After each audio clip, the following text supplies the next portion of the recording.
Lewis, thank you for your friendship over the years and your mentorship. It's just a great pleasure to be with you. I feel old because I was Senator Cagle's first director of Senate information. He was when he came in full of piss and vinegar and young, and was going to change the world. And here, look at this. He's changing the world. So, Senator, it's great to see you, and I've enjoyed following you over the years.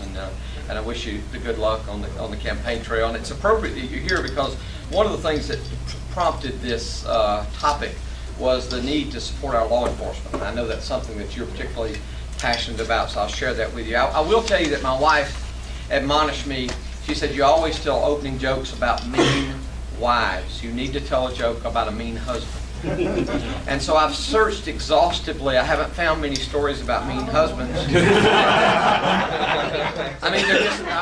You have to go through several pages of Google to even get close, and they're just not there. But I did hear one I thought I would share with you. It said that the Methodist Church was having a Sunday night service, and the minister was particularly on fire for the Lord, and the devil got agitated because he's not used to seeing that at a Methodist church.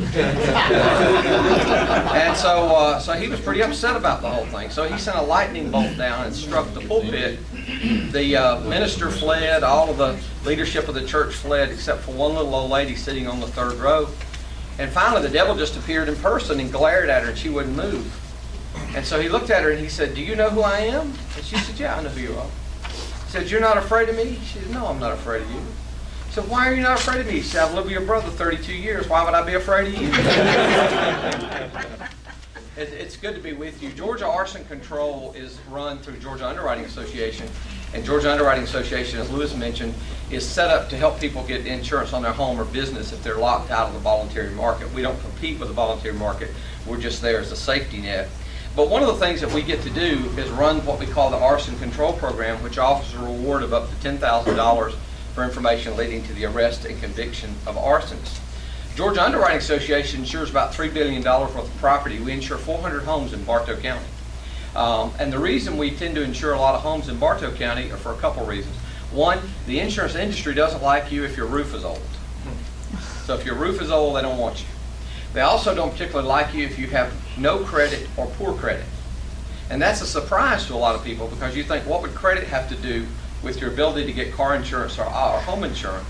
But there's been, over the past decade, there's been developed what they call insurance modeling, which basically shows some rough correlation between credit and lack of and poor credit and claims. Now I have to tell you, I'm a little suspect of that because as I tell people, I cranked my car in Carrollton this morning and there was an accident, I'm sure, somewhere in Birmingham.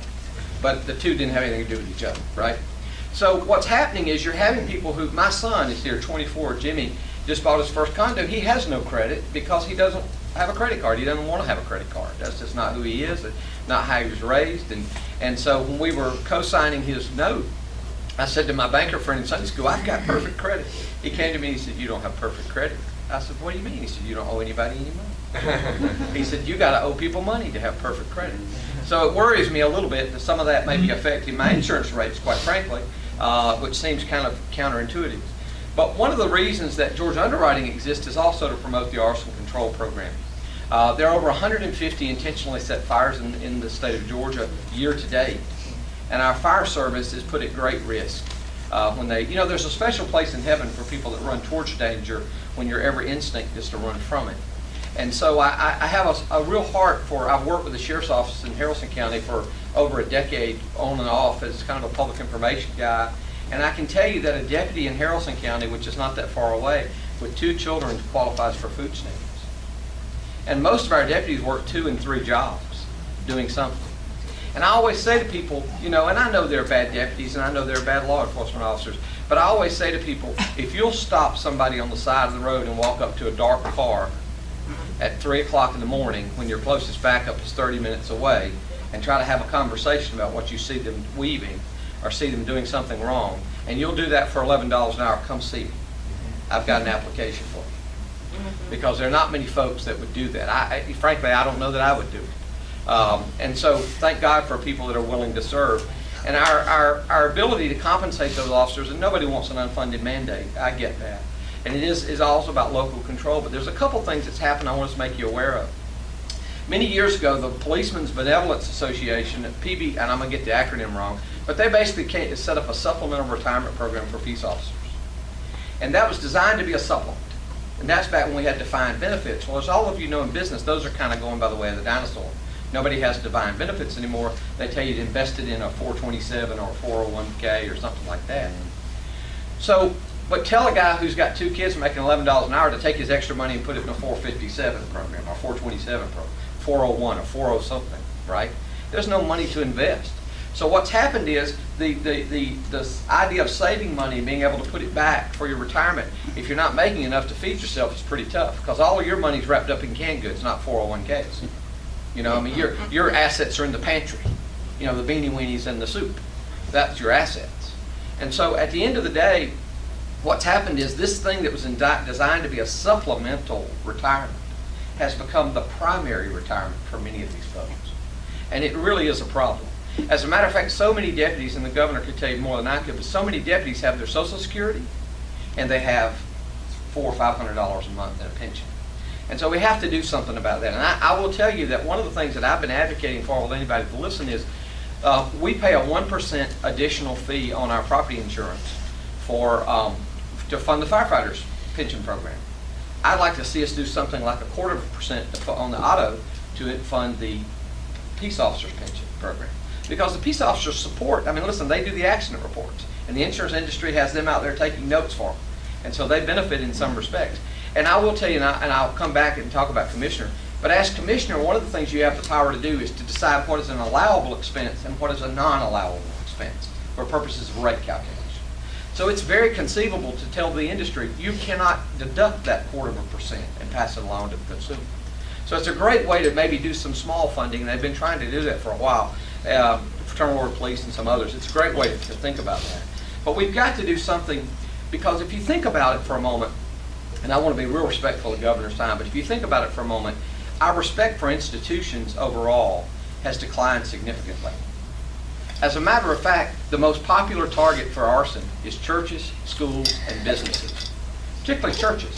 We lost a 150-year-old historic African-American church when an 8-year-old broke in, stole a guitar, and set it on fire. 8 years old. Now, at 3 in the morning, my hunch is that was not the first time he was out. And so that worries me. And I'll tell you another thing, too, and forgive me for getting a little bit on a soapbox. Lewis has heard this speech many times, and I would encourage the governor to think about this.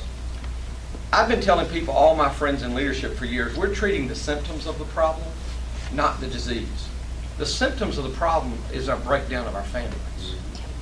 It's all rooted in that. I mean, a 3-year-old boy out roaming the streets at 8 o'clock in the morning, that's a breakdown of the family, right? And at the end of the day, we can keep throwing aid at it and aid and aid and aid, but until we address the cancer, we're not going to fix the problem.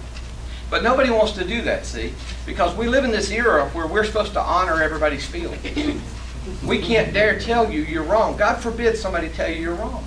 Imagine being a 20-year-old kid stopped by a deputy for the first time. Somebody tells him he's wrong.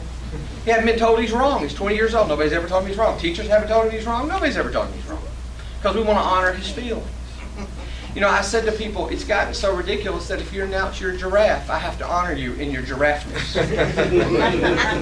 Because who am I to say you're not a giraffe? How dare I be such a bigot towards giraffes to decide you're not a giraffe? I mean, fundamentally, though, we all know that there's a truth in the world. And it's an inconvenient truth at times, but there's a truth in the world. And we have to have leaders who are willing to stand up and say the truth, even when it's unpopular. I'll close with just one more thing. Senator Thompson. Now there is a guy who's got some bumps on his head for standing up when it wasn't popular to stand up.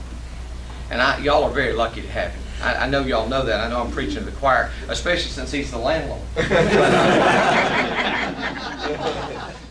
But at the end of the day, y'all are lucky. Well, at least he's not recording. But y'all are lucky to have him. I support law enforcement bumper stickers over there. I hope you'll pick one up. It means a lot. Do stop when you see an officer, a firefighter. Thank them for their service. It means an awful lot. I tell people you can have a distinguished 30-year career, but you're a 6-second video clip away from being guilty until proven innocent. There's not a lot of upside, and there's a lot of downside. But I believe it's a calling, like so many things. I believe it's a calling. I want to thank all of y'all. You know, all the headlines get made at Atlanta, the work gets done here. And I've been around long enough to know that. I served as second vice chair of the Carroll County Republican Party for many years, and my first vice chair would always remind me I was the second vice chair. I don't know what a second vice chair did that the first vice chair didn't do, but anyway. So I just want to say thank you very much. And listen, I have a door prize if you want to give it away at some point. I don't want to take up the governor's time, but it's a good Republican door prize. It's a catalog. You can pick yourself what you want. Nobody's going to pick it for you. Thank you very much.